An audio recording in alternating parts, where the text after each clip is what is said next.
Assalamualaikum warahmatullahi wabarakatuh.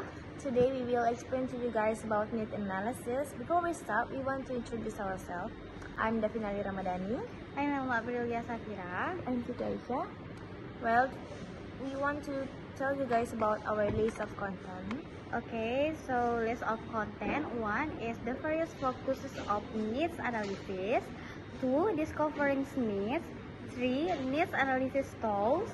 4. Of evaluating needs analysis. And last is in needs analysis. We're going to the introduction about need analysis. Okay, needs analysis is a key part of creating a language course. It helps make sure the course content match what learners truly need. By understanding these needs, the course becomes more interesting and useful for students. Needs analysis aims to identify 2 key aspects. 1. What learners need to learn.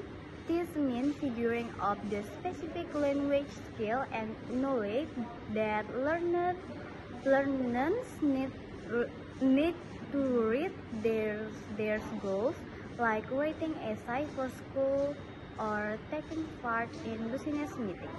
And 2. What learners want to learn.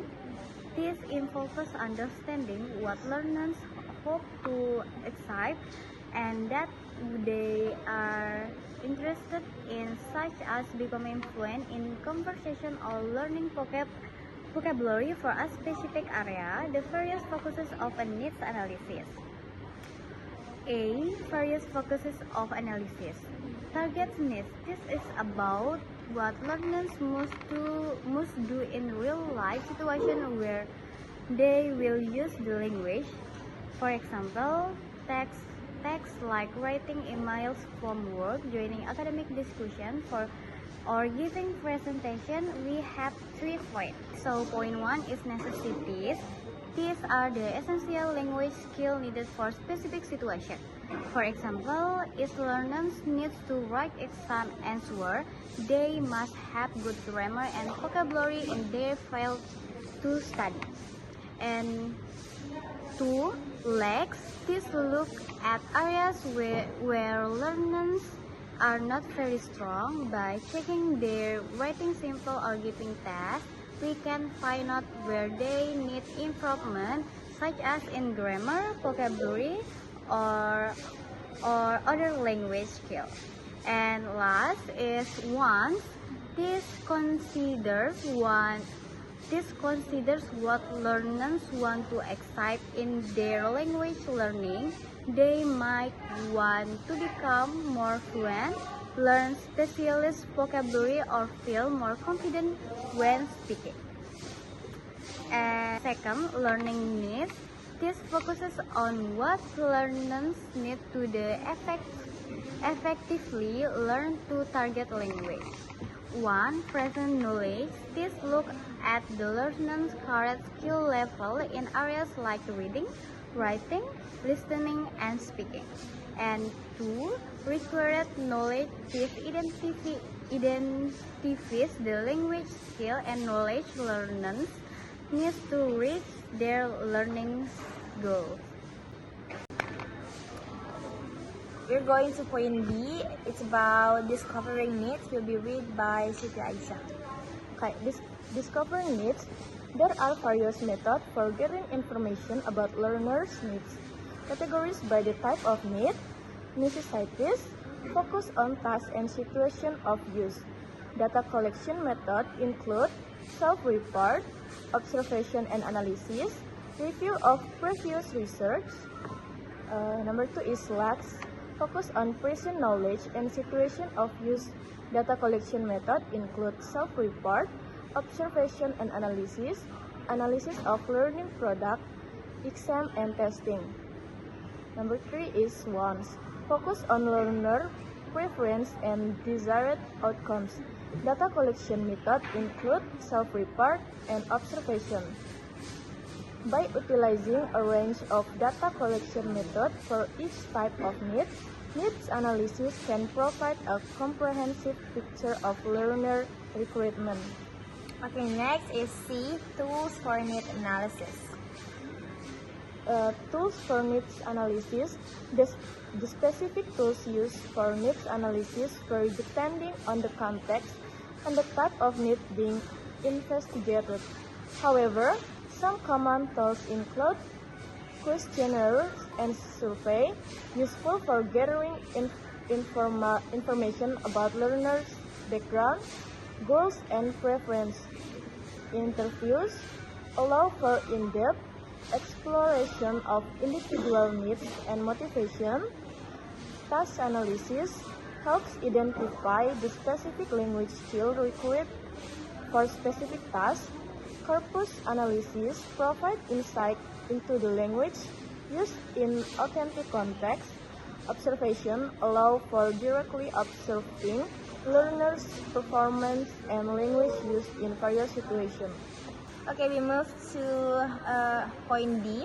Is evaluating needs analysis is a vital part of designing a good language course. It helps make sure the course matches what learning truly need, making the learning experience more engaging and relevant. To judge how good a needs analysis is, we should focus on three main things: reliability, ensuring consistency, and dependability. So, reliable needs analysis produce consistent and dependable results. This means that if the same analysis were conducted multiple times, similar findings will be obtained to enhance reliability.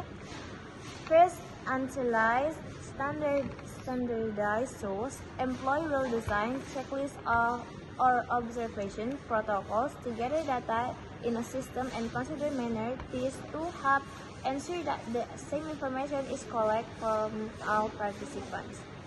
Next, observe systematical. Instead of casual observation, record data using standardized produce and analysis technique.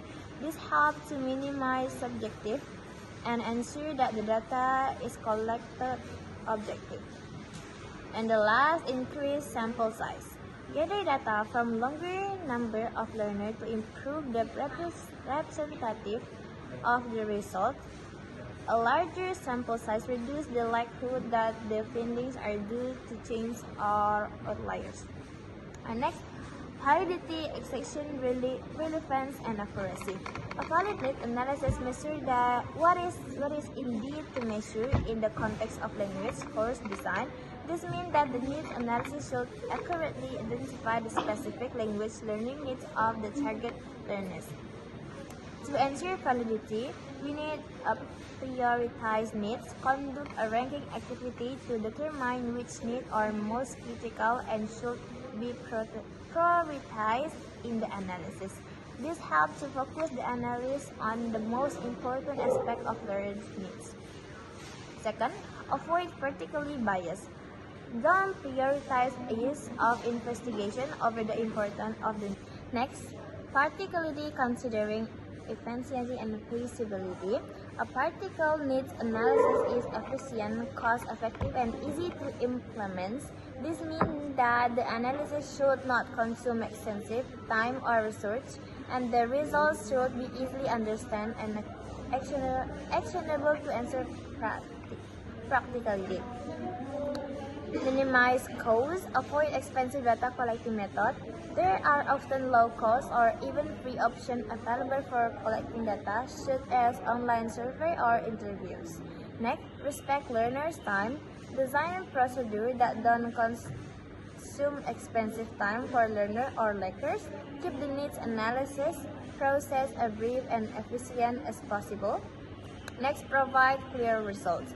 Ensure that the analysis yields easily understandable and actionable outcomes. The results should be clear, concise, and directly relevant to the course design process. And the last is integrate with curriculum design. The result of the need analysis should seamlessly integrate into the course design process. The findings should inform the decision about course content, teaching method, and assessment strategies. Okay, and the last material is E, issue in need analysis. First, common core vs specialized language. The order in which vocabulary and grammar are though in specialized language course is often debated. Research suggests starting with common core vocabulary, then moving to general academic words, and finally to specialized terms. However, the exact order can change based on what learner need and the course goals. Second, narrow focus vs wide focus. A narrow focus on specific language skill can bring quick results, but a wider focus helps learner build their language skill for the long term. A narrow focus is good for learn with specific short-term goals, while a wider focus is better for those who want to improve their overall language abilities. And the last is third, critical need analysis. Bennett points out that need analysis can be influenced by the different beliefs or ideologies. It's important to consider different viewpoints and avoid bias when doing the analysis. By being mindful of potential biases, we can aim for a more fair and true need analysis. Okay, Okay. So guys, thank you for watching. we are very sorry if we have some mistake in anything. So, thank you and goodbye. Bye bye.